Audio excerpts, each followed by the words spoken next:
Hello there, good morning, everybody. This is Pastor Shibu John from Toronto, Canada, on the 5th of March, 2025. This morning, we are going to meditate from Romans chapter 1 and verse 20. Romans chapter 1 and verse 20. For since the creation of the world, his invisible attributes, that is, his eternal power and divine nature, have been cleared, perceived, being understood by what has been made so that they are without excuse. Our focal point for today's meditation is proof for God. If you drive a car into forest and leave it for 100 years, when you return, you will find it as deteriorated. That's an elementary example of the second law of the thermodynamics, which is very much seen in the physics, which says that without inputs of energy in a closed system, disorder increases over time. When left alone, no input of care or energy, things get worse, not better over time. For since the creation of the world, God's invisible qualities, his eternal power, and his divine nature have been clearly seen through what has been made. This verse is a significant passage that encourages people to recognize and respond to God's presence in the world. That is one of the main examples from nature and physics that suggests the existence of Creator God who brought the earth into existence and supports its continued existence over time.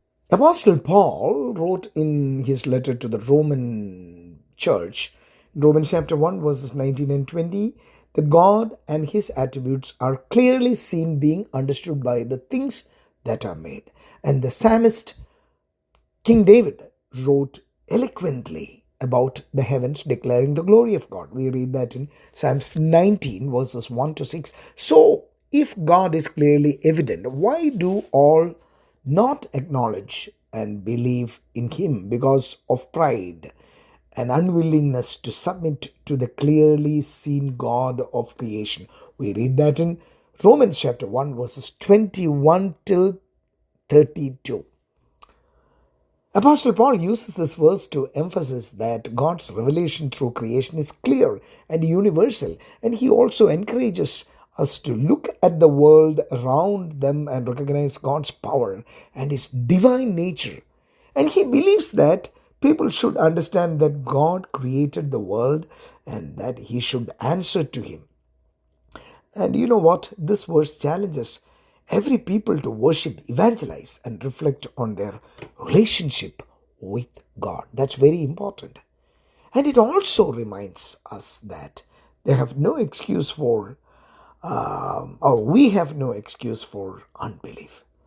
As we enjoy our nature, let us be thankful to our God. Let us give thanks to our God for his creation and for revealing himself to all with eyes to see. God has left his, fingerprints all over creation. After all, Apostle Paul seems to be saying, what kind of power would it take to make the world and all that is in it? Such a feat would require eternal power or endless and inexhaustible power. Such a creator must also be divine and not merely a human being. He must be God, in other words.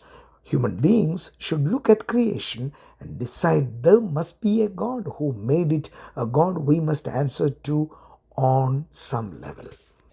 In our present generation, we might have seen or we meet a lot of people saying there is no God. God does not accept that argument. This passage is especially important when viewed in context with Jesus' comment in Matthew chapter 7. God gives every single person enough knowledge that they should seek him. Those who respond by seeking God's will always find him. If human beings do not work out the basic nature of God from what is seen in creation and seek him from there, such people are simply without excuse. They are willfully ignoring the obvious. You know what? God insists that he has made it plain to human reasoning, and that to decide otherwise is to suppress the truth we know by nature. We need to be very careful about what is happening around us, what we see every day in our day-to-day life, and what we hear every now and then from the social media. Let us focus on the Word of God. Let us focus on our great God who created us and worship His great name. Have a very blessed day, and God be with you.